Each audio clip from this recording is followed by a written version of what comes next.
Oh, naka-ready na naman sa duwang soltero. Pasain na naman kamo. Huy, hain na.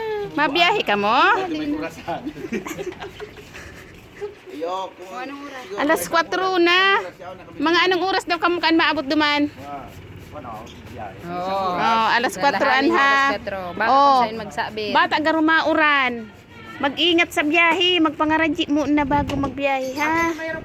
Tanganing gabayan kamo dyan sa ano, mga agihan. Siksi yung pag-siksi. Oh, oy guys. Ingat kamong duwa sa biyahe ha. Yan na naman, garumang chichiks na Oy, naman. kumusta na sa naduman sa ano? May makadaw ka sa iwan na nag-uwa. Noy, kumusta na sa naduman sa tugang ta? Oo, sige, sige te. Sige. Oh, natay. Oy, oy, oy. Magpangadji. Yun na naman. Tangani, ingatan kamo dyan. Sige, ingat.